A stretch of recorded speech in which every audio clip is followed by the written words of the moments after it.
And we're back, episode 3. What's good? Yo. All right. So let's reintroduce ourselves for the people that are tuning in for the first time today.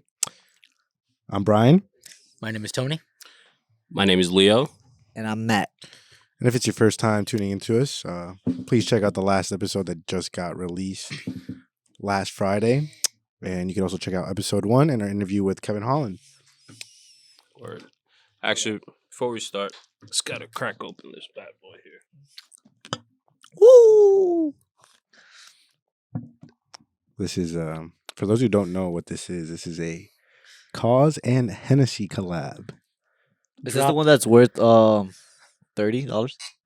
No, this is not the regular. Well, it retailed at like 45. They were It readily retailed at 45? they were readily available like everywhere. And then now it resells for what? So obviously people drank it, people threw away bottles. So now basically the bottle itself goes for probably 150 bucks empty.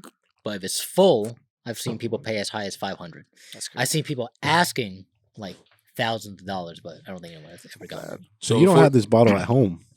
This I is do. not your regular Henny bottle. I'm not No. any guy, so. Unfortunately for me, that was actually the Euro release. So that's a liter. The one that released in the US was a 650 ml. So that one actually resells for like $3,000 or resold. I opened it. Resold. Yeah. Mm. Oh, Cheers. gracias. All right. Cheers, So- fellas. It is. This episode is about Consignment is Dead. Dun, dun, dun. Dun dun dun. You gotta put that in. Well, I mean, why do you think consignment is dead? I feel like that's a good way to open up. Me personally, I don't think Consignment is dead. I think it's gone back to where it was and where it's supposed to be. So you think the market has just fluctuated back to normality? Yes, I think everything has adjusted from COVID. COVID was a special time. Everything was inflated. You couldn't find anything. It's like we could barely keep shoes in. I remember that during COVID, or when Jersey allowed us to open back up, the store was literally busy every day for a good year and a half. And I think that, even like Mateo, like me, and Dylan, we were all like open to close, nonstop, buy, sell, buy, sell, buy, sell. Yeah. Those were the good times. I love that. That's where the times flew. Yeah. I love that moment in time. I know a lot of people, God rest the dead, but I flourished as a consigner during the pandemic.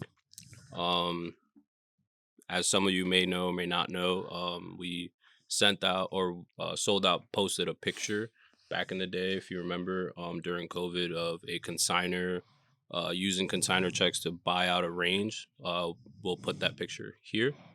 So essentially, I was that consigner. I didn't work. I sold out at the time. Throughout COVID and the pandemic, everything was inflated. Through my ways, I was able to grab some shoes, sell them up, save some coin, and then I bought myself a Range, to 2018 Range Rover Velar, and I ended up paying off like half of my wife's car. Half of my wife's car, which is a Land Rover Discovery at the same time. Impressive. So, How long have you been consigning before you started working here? so I've been consigning with Sold Out exclusively since about 2018, I want to say. Right around the time, I want to say Sean Witherspoon's came out, so I think that was 2018. So since then, I've been consigning. Literally started from the bottom. And now he's here. Now he works with us. Look at that. Look at that, yo. If you can't beat him, join him. Couldn't beat us. Couldn't beat me. It's a good model. Very good model. So, Tony, how long has consignment been going on in the shop? Well, Consignment has been going on ever since day one. So ever since Highland Park 10 years ago. And then obviously we opened up in 2016 in Jersey City. So like Consignment has always been around. Has always been an option. We give people the option of doing Consignment where it's a 85-15 split or a 80-20 split if the item is pre-owned. We tell people that that's usually the best bet if you're trying to get the most bang for your buck. Obviously, we always offer a buyout quote. If we don't, it's like we're really not that interested, so you probably just pass. Other than that, it's like it's something that we always try to push for, especially if we don't know anything about the item. So if someone brings in a very specific item that we've never seen before or never heard of or whatever it be, it's like we're willing to take anything in. Specifically, one item we took a Elon Musk flamethrower. Someone wanted to price it out. We're like, oh no, actually no. Originally, he wanted us to buy it. We're like, I don't know anything about this. He's like, if there was a pre-order, it took 6 months to come in, et cetera, et cetera. And basically, we're like, we're not touching it. You could consign it and see what happens. He consigned it for 1,500, sold in 48 hours. So again, you could always make out better on consignment because originally I would have probably offered him retail, which was about 5, because I didn't want to touch it. It's a flamethrower. It's like Right. I'm not gonna be stuck with this. Yeah. It's like I don't want a toy to play with, or whatever it may be. So consignment's always a route that we recommend to everyone, especially if it's a brand new item. Like another example, when we started to do consignor bags, where we didn't know the market in the area. It's like we know that it sells, but obviously in Jersey City area, we don't know what the market's like. So again, you're gonna help us get some information to let us know, can we sell this in the future? And then, after people do more and more consignment over and over again, and we have a better idea of how fast it sells, how much we could sell it for, then we may buy it after. So, in that sense, essentially, when there's a lack of information on the market about an item, is that usually when you suggest consignment? That's yes, I would say so. Yes. Is there any items that stand out besides the flamethrower and besides the bags that you'd say I think Supreme Ball pinball machine, that was consignment too, no? No, the Supreme pinball machine we actually bought out. We actually took the risk on that. It was a risk that actually paid off after 2.5 years. But we were literally shitting bricks because we had it for 2.5 years. We had a buyer lined up. It fell through, and we were 23 grand in. Gotcha. And usually, yes, we made our money back at the end of the day, but we were, I think after year 1, we were trying to push just to try to get our money back, and we couldn't. It was just a hard item. Number one, it's a huge item. It has to be like shipped. It has to be packaged like individually or whatever it may be. Like, so when you have to bring it to a company, they have to create it specifically for the machine itself. It was just overall, it's like we didn't trust them, they didn't trust us. It's like we only took wire because we don't know how these shipping companies work. Yeah. We don't want to be responsible, so we told everyone straight up, if you're buying this and it's being shipped to anywhere in the world, you're signing an agreement because we want to cover our ass. Of course. Saying the moment that we hand it off to the company, we are not responsible anymore. Gotcha. So you pay for whatever type of shipping you want, and we're gonna do everything in our power to try to get it from point A to point B. Gotcha. I know in stock currently, one of the obscure items we have is the Mortal Kombat Supreme arcade set. We'll show a picture here. That's consigned at 1,000.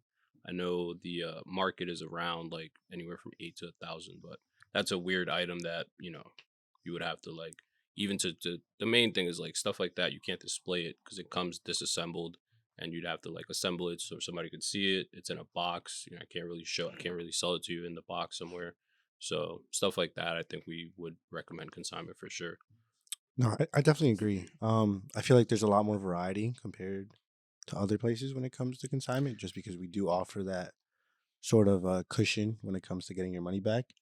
But do you think there's another advantage to consignment when it comes to offering that to customers? Well, just in general, I think you could make more money. It's like sometimes from our data that we get, it's like we like to get stuff rolling. It's like we want it in, we want it out. It's like some items we might try to push, et cetera, et cetera. But maybe you have a specific number in your head that you want back in your pocket. That we're like, all right, so that's usually something that we would try to price it at, but we'll let you push the envelope and maybe price it like $100 over market. And by market, I mean like from the apps of what you see on it, minus the fees after you check out. So it might work out, it might not, but there's been certain items that, it might go for $100 over market only because people like to get the items day of. Right. And that's very important. It's like you have a certain fit, you have a certain occasion. You're not going to want to wait till it goes to authentication, et cetera, et cetera. And then that's like maybe 5 to 7 days. So again, time is money, and some people just might pay up a little bit just to have it right there, right then. No, I definitely agree. I mean, I think all of us can attest to, day of any release, we're always getting our phone line blown up. People are calling in to ask about a shoe that just released, and sometimes we don't have it because people aren't coming in to sell it. But I think to people who don't consign with us, it's definitely the way to go. Just because, especially for anything that's new, anything on our table, like the pine green fours, the white cements, or the Travis olives, those are, in my opinion, those have been our better movers on the consignment. And those are the shoes that really have been talked about more by people coming into the store when it comes to sizing and pricing and all that. And then we also tell people the timing of your consignment is always a big deal. So I would say first 72 hours of the release, if you're not planning to hold on to it for the long run, you have to unload it. Right. So I think there's might be a couple anomalies like here and there where, it's not, I guess it's not an anomaly, but the lost and founds, those, like, I think they bottomed out first and then started to slowly rise. But everything else, they go up and then bottom out, and then it takes like years and years to try to climb. Yeah. Right. I would say a good example of that is like the Amanier 4s. When they first released, they were around like 6 to 800. Then once people started receiving their shipped pairs from online orders, they started dipping into the 300 mark. And now it's an average of like 360. And we've had people come in to this day that would bring in a shoe and just be like, hey, like, I want 600 for it. And I was like, you kind of missed that train. Yep, timing is right about that because it's like bringing back like when Mother's Day and like Valentine's Day came out, when like anything that was like a pink dunk, anything that was red, we were always like, yo, right now is the best time to consign and all Mm-hmm. that because it's Valentine's Day. Mother's Day is like, yo, bring your designer bags in now just because, you know, Mother's Day gifts and all that. And a lot of things that we sell, we were selling a whole bunch of Hermes like accessories and all that, and it was Mm-hmm. moving. Now that that all passed, it's slowly going away. So timing is really big, I think, in that type of situation. Yeah, So I think with consigning, what a lot of people don't see the bigger picture is you also have to think of the consumer. So you have to like sort of like almost like your own store and you're selling. You have to like kind of know customers' behaviors. You're not just gonna come in and say, "Oh, this shoe just came out, it's gonna sell." Like there's a lot of shoes that come out and they just sit. But if you understand consumer behavior, with like a holiday coming up or like a good, like for instance, Jordan drops a Jordan 11 every year, like million plus, and that shoe always sells out. It doesn't matter what color it is because it's a holiday shoe. So specifically, everyone needs a Christmas gift. That's the go-to gift. Now, if you bring that shoe in the summertime and it's not a summer colorway like a Jubilee, it's gonna sit or it's gonna go for like a $200 mark instead of a $400 mark during holiday release. So you have to like, there's more to it than just like buying a shoe, bringing it to a store, and consigning it for the high. Like you have to understand consumerism as a whole. So, I mean, I'm glad that you brought up the recent market and new releases, but like, I want to talk about older stuff, specifically older shoes and stuff like that. How do we gauge the market on that? Because keep in mind, a lot of people see all these prices on all these apps and they want to compare and contrast. And obviously, some of that information might not be as accurate as, we see it, but we also want to cater to the customer at the same time when it comes to consignment. So, how would you go about something being brought in when it's, a decade or two old? Well, me personally, I'm very active on like on Facebook, Instagram, and follow certain sellers. I'm in certain groups on Facebook, and I see what certain people are trying to price like older items at. I'm in like Dunk SB groups or just like really lavish groups that they just sell anything and everything, but it could be high end items or low end items or whatever it may be. It could be older items. I try to take all that data and just try to come up with like a number in my head. At the end of the day, we tell people this is a very specific item for a very specific person. And the reason I tell them that is because like it's like I tell them straight up, I'd rather take 100 pairs of black and white dunks because I know it's going to sell within a month.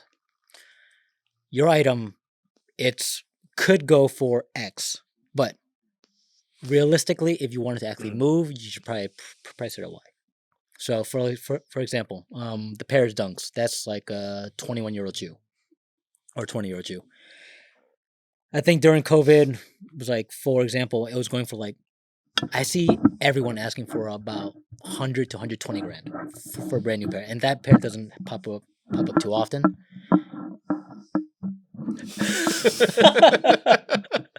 Sorry, technical difficulty. That's how I felt chewing on the ice. I was munching on the ice, and I was like, oh wait. I'm so sorry. Technical difficulties. I was like, As you were saying, so Paris Dunk. So Paris Dunk. So everyone during COVID, they were asking for about 100 to 120. It's like I just saw it passed off from like one reseller to another reseller to another reseller. They were just trying to like. I feel like that was the only way that they were making money. It was just all about who was going to end up with the item. But that's basically besides the point.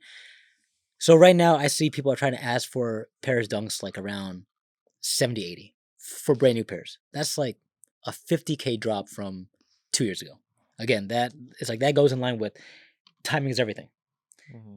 COVID was it skyrocketed every single item. It doesn't mean it doesn't matter if it was like bricks that sat on the shelves for months and months prior to everything being shut down or whatever it may be. It's like everything just went through the roof. It was like retail was amazing. It was at this highest point where I've never seen it before. It's never gonna come back like that. It's not real, but No, yeah. it was fun while it lasted. Yeah. No, I definitely agree. I remember during that pandemic and all that, people were reselling everything: patio heaters, pools, trampolines, was it work kits. British khaki Travis Scott 6 came out during the pandemic, right?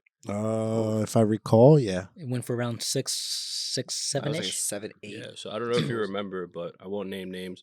But I brought in the pair to show Tony. I wasn't selling it at the time. Person standing next to me asked Tony, how much does he want for this? Oh yes, okay. So Wait, I'm was like, this at the old store? yeah, this was at the old store Okay. on Newark Ave. So dude's just like ignoring me type shit. I wasn't like entertaining anything. I'm talking to Tony in third person at this point. So I'm like, well, I don't know. I'm not really trying to sell it. I was just trying to show you because I know you didn't get pairs in yet. But I guess if you want it, $900. Like I just thought of some outrageous number that I can think of. Right? Man's took it. No hesitation. I was like, wait, what? Like I felt like I undercut myself. Mind you, this shoe, it was the day of release. I picked it up at a raffle that I won locally. And like his reasoning was like his 1,000 pairs didn't come in and he needed it for marketing. And I was like, word, bro. Right place, right time. Right? Yeah, honestly, that like fell on your lap because So like literally I was going to see and like pick up a consignor check at the time. And I just happened to have the shoe on me. I was like, oh fuck it, I'll just bring it in. I almost didn't bring it in. I was like, oh, I'll just bring it in and show Tony. And I'm showing him. He's like, yo, Tony, how much for that? I was like, well, I'm standing right here, but I guess he'll talk to Tony. I told him. I was like, oh no, it's not in yet. it's not in and yet. then basically I had to wait for the other guy to turn around, and I'm like, yo, you want to sell this? But yeah, that's to go to show you like how the pandemic was. Like I was another like the it shoe for me during the pandemic. I want to say was the Travis Scott Fragment Jordan 1 Low. I remember you guys had posted it. It was like 18 pairs you had bought out. Travis Scott Lowe's. Yes, the Jordan 1 the Fragment. We had that many pairs at one point? Yeah, we did actually. Yeah, Yeah. we did. So I came in and bought all 18 pairs that same day. Yeah. Wait, I don't remember that. Wait, Yeah, what? Yes. Wait. You guys had a little bit of a lapse in Well, memory there. We'll put that picture right here. Well, when you checked out, there's a picture of you checking out. No, I took a picture of like my lot. actually, so we actually, our producer over here actually has a picture of it. So we will post that picture That's right here. crazy. So I immediately remember that. used my channels and my inner consigner, I guess, whatever you want to call it. And I called and I was like, hey, I saw you just posted, delete the picture or I'm selling, whatever. I don't know. I need the pairs. So long story short, I bought the pairs and I had a side deal with the biggest thing during this pandemic was sneaker IG raffles, right? So I had a guy who was selling them via raffle, right? And I would just like consign it through him.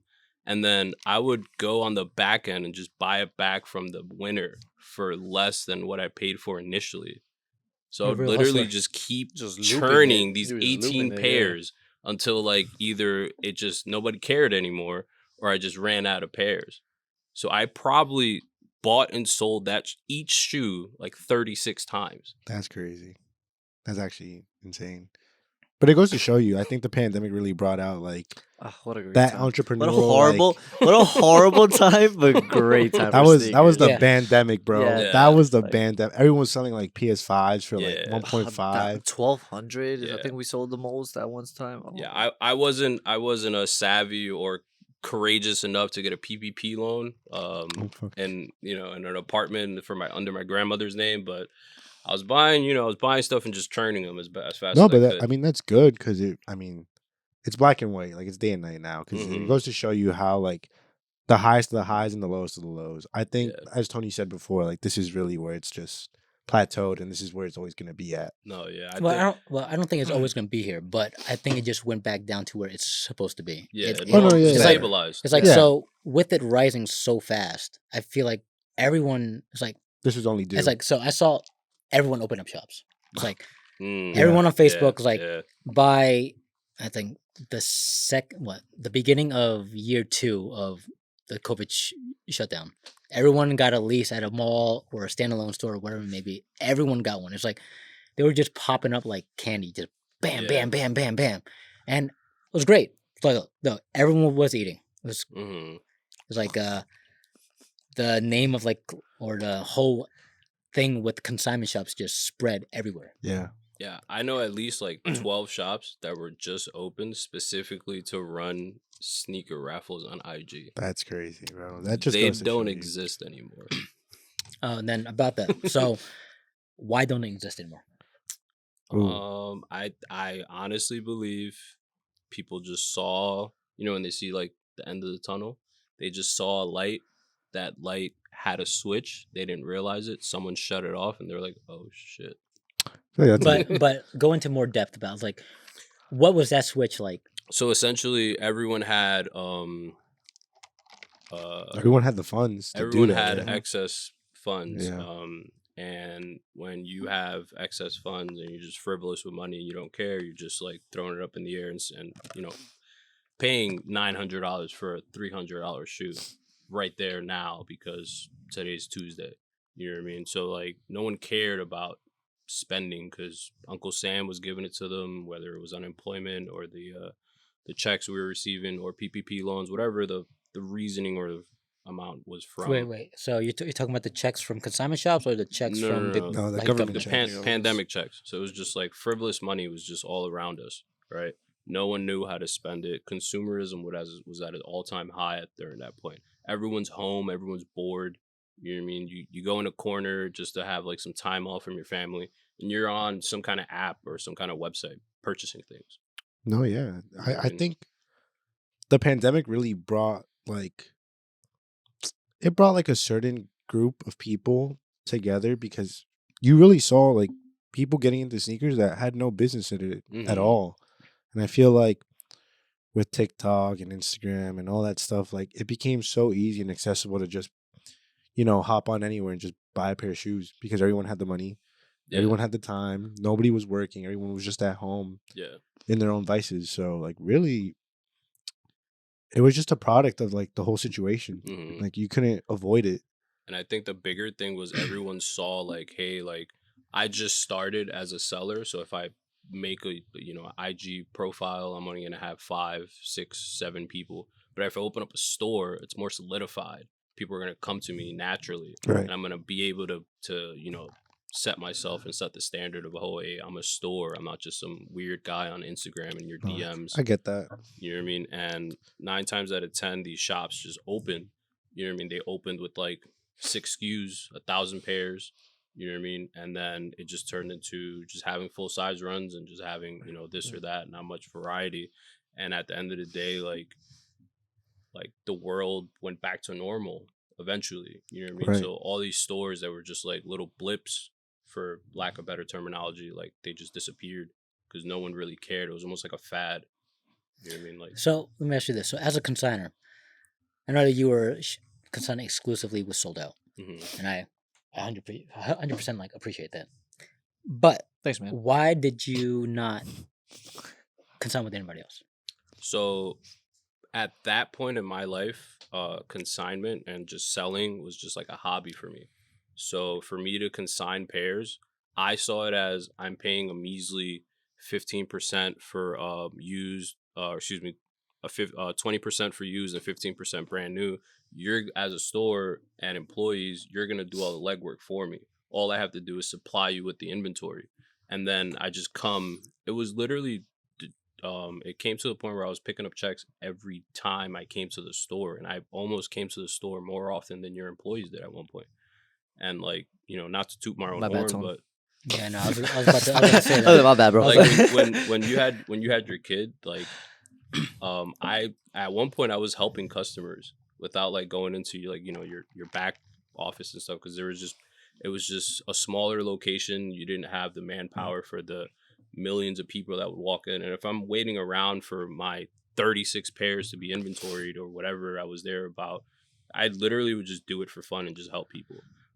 But so essentially, to get back to your question, it's just so much easier to just like give you an item, and then you go out and put it on, your Instagram, your website, your platforms, and sell it, and then like come and like at that point it was almost like 36 hours later, it's done.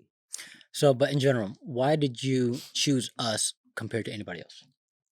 Um I would say respectfully, it was just because I felt like I was almost like part of like your family, if you may. Like you're like at the point, more so now than then, but like back then it was like you're more like approachable than like a Stadium Goods or like a Flight Club, where it's like I'm just a number, I'm just being churned like, oh word, like over there, and like see you later. Like here it's like, yo, what's up, like whatever, you know what I mean? It was more relatable as a store. Like I feel like smaller stores compared to like those bigger conglomerates are always going to be more like humbling and more like approachable, when it comes to, and more like reasonable with pricing. You know what I mean? I would come in and I'd have item A and I'd be like, hey, it's going for this amount, but I kind of need a little bit more. And you'd be like, I guess I'll try it. I don't know, see what's going on. Say that. Nah. But other stores, it's like, yeah, bro, like this item, I'm selling it for this much. If you don't want that, goodbye. Well, there are some stores that are like, we're gonna let you price it at whatever you want. Hmm. And I feel like we're one of the only stores that tell you, it's like, well, we're gonna let you top out at this because I think anything else is just gonna make us look bad, Exactly. or it's just not gonna sell. It's like we're not a storage room. It's like that's Yeah, I think that's the thing that we hate like the most. Yeah, everything here is like price to sell. That's what I like. It's like easy turnovers, like But there are certain items that we let you like push the envelope. for sure. And that's more so like your grail or like your super in demand item. Like there was a time where I was consigning pandas or black and white dunks at $400 here. And that What was a just time. they were like, Oh my god! three What a hundred, three time. something. Ugh. It was becoming to a point where like I kind of understood the science behind it, and I would come in with my prices and they'd be like, I don't believe you, man. Like this is gonna sell. And before I left, it sold. Yeah, that was me. I used to be like, I used to be like, He was the yo, one down I used to be there. like 400 for pandas. It's insane. And then I used to be like, somebody would come in with like, hey, you got a size 9? I'm like, yeah, I have a 9, 400. They're like, I'll take it. I'm like, oh. He was right again. He just proved my point. He's just like, I'm like, all right, here, man. Nah, it was crazy. But I mean, Leo, you bring up us posting on other platforms besides their main website. Is that also a reason why you chose to consign with this? I think so. I mean, I'm to be honest with you, I'm still a consigner here at Sold Out as an employee. I like to call myself the lazy reseller these days. Mhm. I don't have time. I mean, I have a full family, mortgage, what have you. I don't have time to go out and venture into the world and try to sell Thunder 4 for $60 over retail. Like, oh my God, like whatever. Like, I'm not that guy. I'd rather bring it here and just leave it on a wall and just go back to work. You know what I mean? So, how did you go about acquiring what you Um, used to consign here? I mean, respectfully, there's some things I can't talk about, but to be honest, it's just networking. Honestly, like a lot of these shops, like I said from the previous podcast, I've been like in the singer industry since like '05, '06. So like if they're still around, I probably know someone that works there, and it's either like at this point, like it's a text or an email or like a DM or whatever the hell, and like as long as you, my opinion is as long as you, um go into the store frequently and buy, like a T-shirt or whatever the hell. They're not gonna forget you when off-white shoe comes out and they don't release it, but somehow you buy it anyway. You know what I mean? Things like that go a long way, especially like nowadays with like Nike trying to be direct to consumer and taking away all their accounts for the most part. Like a lot of these mom and pop shops are disappearing. So like the ones that are still here, they're very grateful when you're buying, their random hat or t-shirt or sock or whatever. You're not just going in there and buying yesterday's release or the shoe that came out 2 hours ago. So No, yeah, I get that. So while you were consigning, was there any point in time you had a check backed up or anything that wasn't cleared? never. There was actually an incident in Sold Out, and I'm sure we'll get into it. Um, before, right around or right before COVID, people broke into Sold Out, if I remember, and Tony could speak more on it. And I was one of the people affected, and I didn't know until after the fact because my day was I woke up, I checked my consigner portal, I had a amount due, or I had stuff that sold, and I was paid out normally. I had no idea until I became part of the inner circle that, oh hey, on this date your shoe actually didn't sell, it was actually stolen. But I got paid out, so I didn't see that reflection. Tony, you want to speak more on that? Yeah, so that's the thing. It's like originally, so I was actually the first one to walk into the store like the day, or I guess the morning of the break-in. I walked in. I didn't think anything of it. I saw like a few bags on the floor. I thought it just fell, like from the AC blowing on it. Until I got to the register where everything was like a mess, and then I slowly walked into the back room, and it was just chaos. It was like shoe boxes are everywhere, and it took me like good 3 minutes to absorb what was actually happening because like I knew what was happening, but I had to like absorb it all in because I was just like at goosebumps. Like even now when I'm talking about it, it's like I could still kind of relive the whole moment that was there. Um, and then I think I took like 5 minutes to myself. I found like I texted the staff chat. And I was like, "All right, the store's closed. Whoever wants to come in to clean, just come, but just let me know ahead of time because I don't want too many people here." It's like at the end of the day, we didn't really want anyone to know about it. Obviously, the employees were going to know about it at some point in time, but outside of employees, we were actually going to keep the whole subject to ourselves. We were never going to put on the news. We're never going to make a blah blah. It's like obviously we made a police report and all that stuff, but we didn't want consigners to be scared about what's going to happen to like all their stuff because I think this was maybe a year after like all the riots that happened in LA, and then people were complaining about like their consignment checks and that not being paid out. It's like blah blah blah, et cetera, et cetera. So we didn't want to worry anyone. It's like it took us 2 weeks to go through the inventory. We basically whatever we could not find, we rang it up. And then it popped up under their consignment account. They got paid out, et cetera, et cetera. They were never supposed to know. Even to this day, I would say 99% of the people have no idea except like Leo. It's like we just wanted to keep the relationship alive. It's like, look, we're going to take care of you. Like, this is why we have insurance. Mind you, insurance did take about 120 days to actually give us our money back. And obviously, if you know how insurance works, you're never going to get back like what you lost. So, I know a lot of people say, oh, yeah, you got insurance. Yo, you don't know shit about insurance. The whole thing is, insurance is a business. They're going to try to give you as little as possible. And that's just how it works. Obviously, that's how they're like multi-million, billion-dollar company, et cetera, et cetera. It's like, it's risk and reward. It's like, obviously, you're going to get a little bit back, but at the end of the day, you're not going to get everything you asked for back. So at the end of the day, no one knows, but we basically rang up all the items. And then when they came to pick up a check, and we handed them off, and we never told them anything. It was just, we didn't want them to worry. It's like, it was just a bad look. It's like, it happened to us. We're going to take care of it. It's like, you can sign with us. This is why we pay for our insurance premium. We're going to take care of it. It's like, I can't say that for everyone, but it's like, we try to take care of our consigners as best we can. This is my livelihood. Then this is what we can do. Our reputation means a lot to me and the entire store. That's just how it is. So obviously, like an ordeal like that would hit any brick and mortar pretty heavily. But why have you specifically been able to pay out your consigners successfully in such a manner where it's like it remains professional and it remains obviously continuous without any sort of stop? Well, I think first and foremost, I got over the flossing phase a long time ago. I don't care. I don't really try to impress anybody. It's like I wear what I wear. I hang out with who I hang out with. It's like my inner circle is very small. It's like I count like my staff like my family. So it's like I wish I could hang out with them more often, but I have a kid now, so I can't really. It's like do too much. It's okay, we forgive you. So, but at the end of the day, it's like I buy stupid shit all the time. But Speaking of stupid shit, what did you just purchase? no, I'm not talking about that. So I buy stupid shit occasionally, but we always think about the store first. It's like, do we have enough to pay like the consigners? How much do we owe the consigners?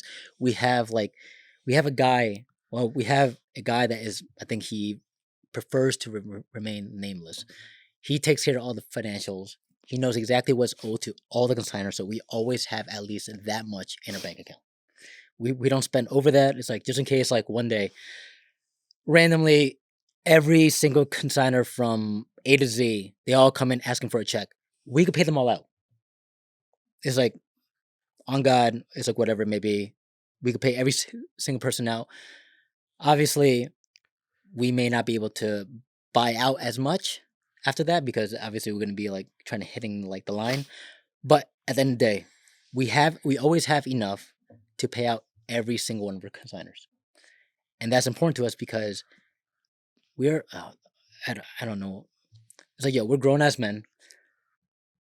I don't like to borrow money. It's like me owing people money is like me borrowing money from someone. I don't like to do it. That's Tony's ick. Yeah. I I don't like to borrow. I don't like to borrow money from anyone.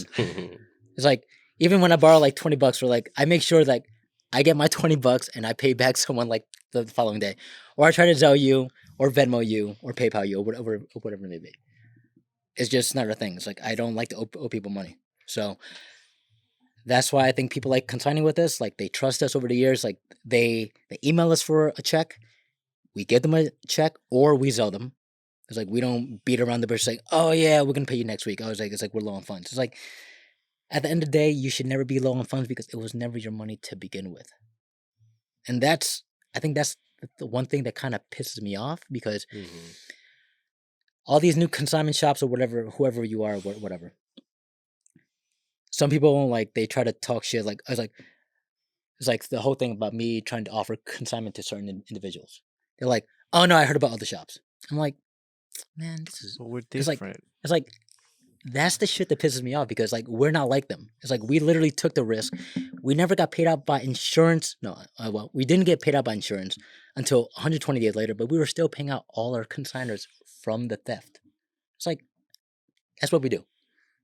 It's like this is my livelihood. I don't have crazy side hustles where I sell certain stuff to try to make extra money.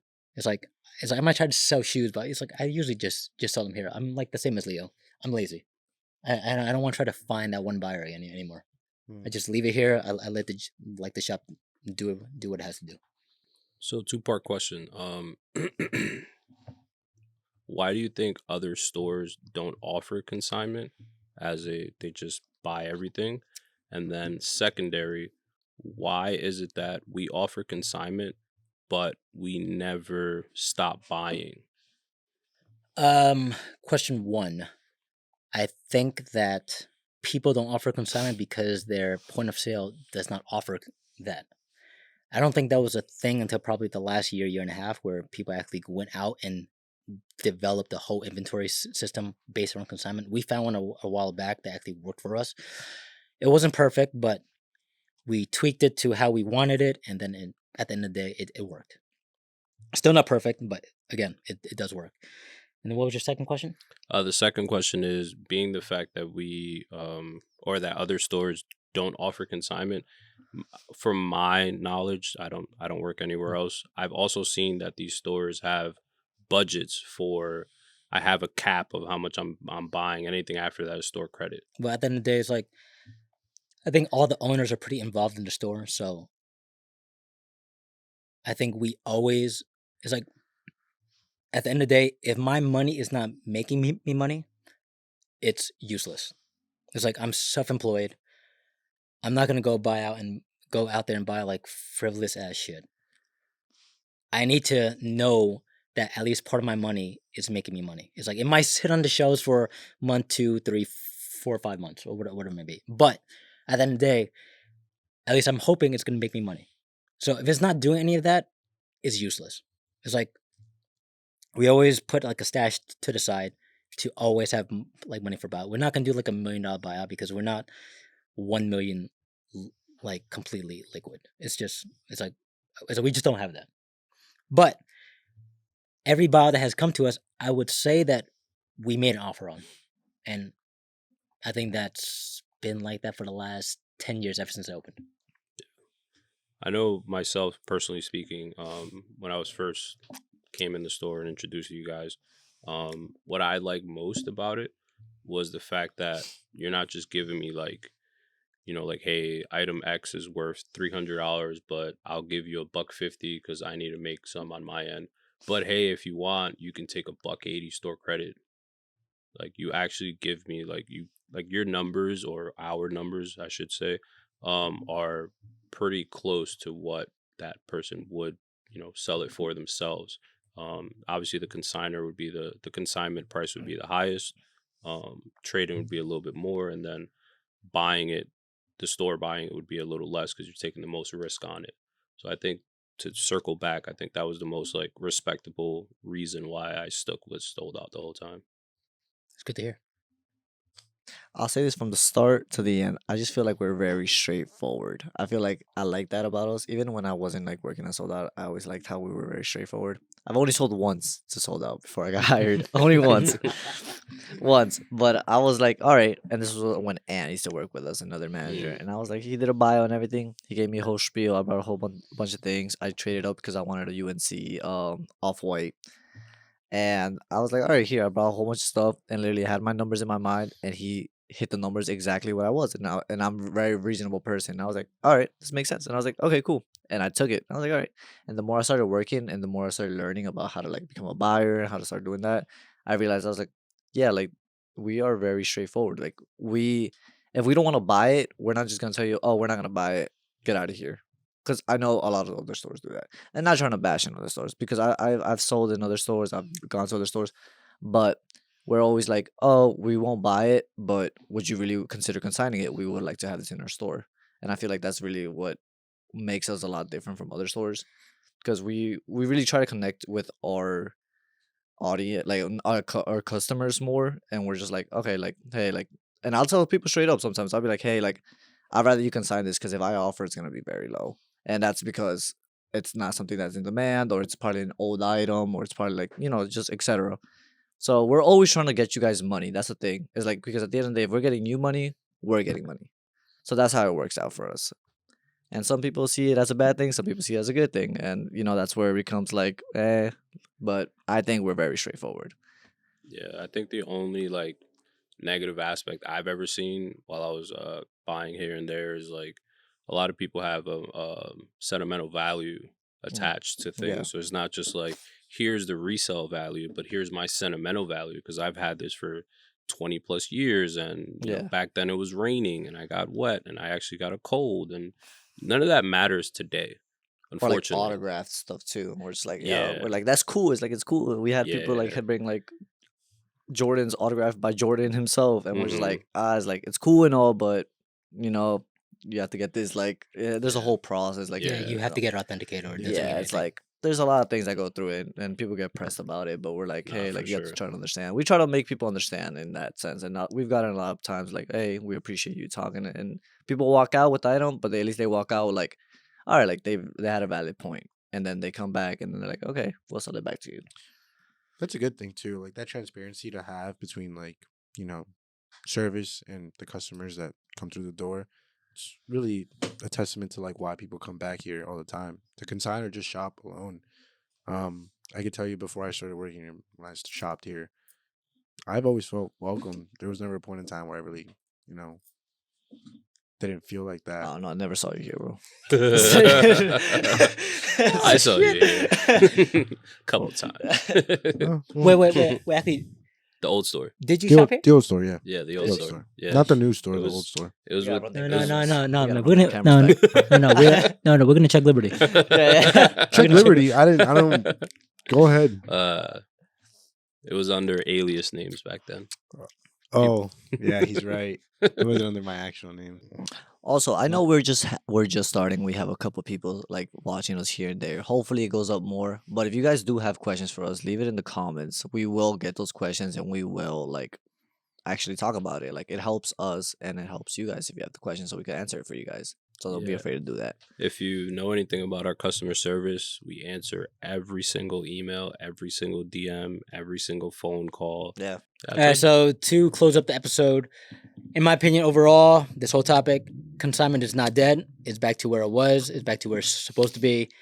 It was never sustainable to begin with. If you thought it was sustainable, well, this is the real world. I don't know what to tell you. And what the giveaway? Oh yeah, we're still giving away a Panda Dunk Yes. below, as you can see here. All you have to do is subscribe, comment down below. Let us know what is your sneaker of the year. Let us know what shoe you're still looking for. We might be able to locate that shoe for you. And other than that, I would say bring in any of these SKUs here on the table. SB Pine Green 4 sell great here. Reimagine both grade school and men sell great here. Olive Travis Scott Low just came out. We can't keep that shoe in stock. Even with our restock, we're down to like less than 10 pairs currently. So if you have these SKUs, please bring them in. We have customers who are eager to trade up or pay whatever you're asking, assuming it's not the sky. Yeah, and if you guys want to see us talk about any specific topic, any questions you guys have for either one of us, please leave them in the comments too. We'd be glad to answer them the same way we answer our emails and our DMs. All right. Goodbye. Peace. Ooh.